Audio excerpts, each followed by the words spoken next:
Hello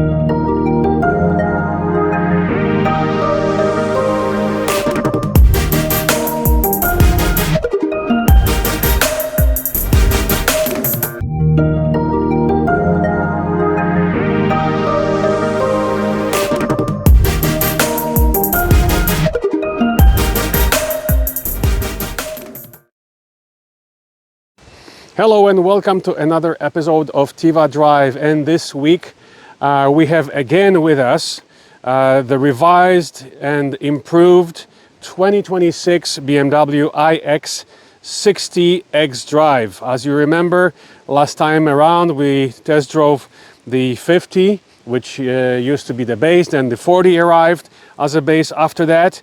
And there was a M60 top of the line. So from 40, 50 and 60 models, now the new versions are called 45 for the base with 400 horsepower. Then you have the 60 with its 539 horsepower. And then very soon you will have the top of the line M70 with 650 horsepower. So the power is improved on all three versions. Of course, the prices went up a little bit as well, with the base starting at around 93. This one here is 98, so not much difference between the 45 and the 60. But basically the 60 is the old 50, and above that there's going to be an M70, which will be over $130,000. Now so number one is the upgrade in power for all three versions. Number two, there is an upgrade in battery size, which increases the range and also increase in efficiency, which also helps to improve the range. So the posted range for this particular version, the iX60 Xdrive, is 586 kilometers, and we'll tell you when we jump in, we'll tell you all about the results of our testing. And this week we are the last week of June 2025, and we were lucky enough to be able to experience both like almost spring-like weather, like today, 14 degrees, when the car was actually using a heating, both heated seats, a heated steering wheel, and climate was on the heat mode. And then we had over 40-degree temperatures with humidity, where we were driving around on air conditioning. So all in the same week, we had kind of an early spring conditions and midsummer conditions as well. So let's quickly just show you the face of the car. Didn't change much. You still have the backlit grille here on the front. There's been a slight redesign, especially for these LEDs. They have different light signature now. You have these two parallel LED signatures now, which is different from before. The backlit grille is actually part of a package. So this car, as it starts at 98, but as you see it here with all the options, and we'll mention what the options are, it's actually 122,000 Canadian dollars. So this car is all blacked out because there's basically the M package on it. So that's why the grille is a little bit different, more aggressive on it. On the side, you will notice that there are also M-style wheels, 21-inch wheels. The ratings for the range for this car were done on smaller 20-inch rims. So the rated range of 586 kilometers was the testing was done on smaller wheels. But again, we'll tell you about the results of our own testing for this car. Other than that, the car itself didn't change much. From the side, we'll quickly show you the back. No changes inside either. It's still a good looking car. We prefer the back of the car than the front. And this might be the last time, actually, we might be 2 years away from this car being replaced with an iX5. So it's too bad because this car has a lot of lightweight materials, carbon fiber, aluminum, etc., which puts it in the weight category of much smaller SUVs. And this is what improves the range as well. Here you have the Xdrive 60 badge on the back. And this is probably one of the last cars from BMW that features the CCS fast charging port. Very soon those cars will be sold here with NACS Tesla style plug for both level 2 and level 3 charging. But for now, later on this year, all BMW owners will get an adapter to be able to plug into the Tesla supercharger. All right, so that's about it from the outside. Let's jump inside and give you the results of our testing. Hello and welcome to another fast charging session. This time around we're back here with a 2026 BMW iX60 Xdrive. This is a brand new, improved and facelifted SUV from BMW with bigger battery, more power, etc, etc. So we'll tell you all about it in the full reviews. Stay tuned. We're here doing the first fast charging session on the car, and we plugged into unit number 2, which is only 150 kilowatts. This car is capable of 195 kilowatts of charging speed. We plugged in at around 50% and we got right away the speed of about 140. Right now we're at 60% and doing 132 kilowatts at 60%. So it says it's going to take us about 30 minutes from 50 to 80%. Not very fast. We'll try and plug into the faster unit number 4 over there. There's an Audi Q6 just freeing up that faster unit. We'll see if we can plug it in there and to see if we get any faster charging speeds. On the interior, the car hasn't changed at all. You can see here it's still the same interior with the fixed glass panoramic sunroof. Here's the charging speed again. Tells you at 100% at what time. We are now at 100 and actually the speed, 124 kilowatts of speed. So it went down from 140 down to 124, around 62%. And 330 basically means, an hour. So half an hour to 80%, an hour to 100%. We won't be obviously charging to 100. We'll stop at 80. That's kind of pointless. So let us quickly show you the front of the car that has been slightly redesigned as well. Certain elements from this is actually an M package. You can see it by the wheels. And the front has been slightly redesigned, as was the LED front light signatures as well. Okay, so that's about it from our first fast charging session. And we'll let you know if we get any faster results from the 350 kilowatt unit number 4. Stay tuned.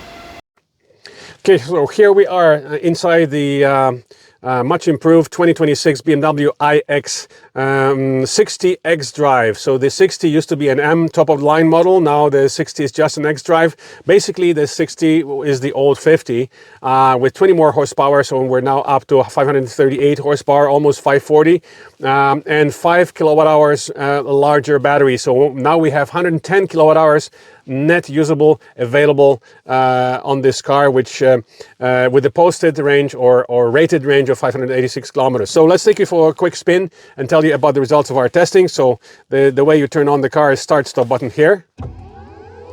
Those BMW sounds are always there for all electric BMWs, and the Hans Zimmer designed fake engine sounds are here as well. We're gonna keep the climate off. It's 16 degrees, so we don't really need the heat, although the heat automatically came on when we started the car.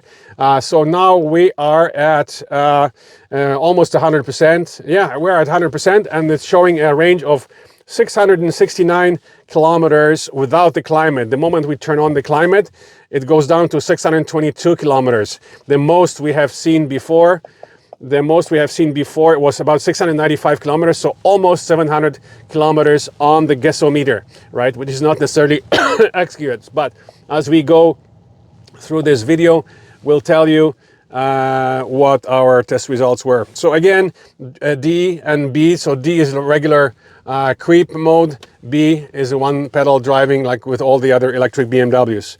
So that didn't change.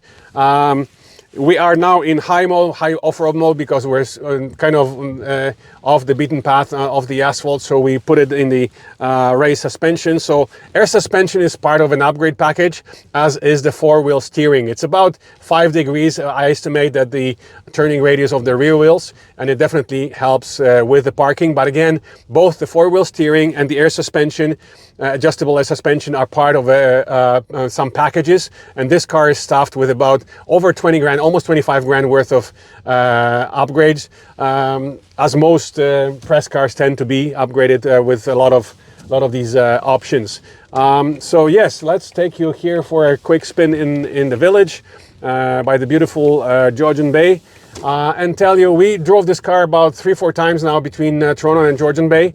So we were able to drive it in super hot weather. Like I said, it was around 36 degrees without humidity, and well over 40 with humidity. So we're driving with air conditioning on. We did not really have a chance to hypermile it, but we did get very impressive results. So both with heating and air conditioning, we did manage to get this car consumption under 20 kilowatt hours per 100 kilometers. We got at 19.5, 19.2, 19.1, which basically gives this car a highway range of 550 kilometers, and doing, you know, our usual testing speed of middle to left lane following traffic. So that's very impressive, and better than the last test we conducted on this car on the iX50 a couple of years ago when they were just launched. The lowest result we got on this car driving around the city or side roads was about 17, which then puts this car at around 620 kilometers range.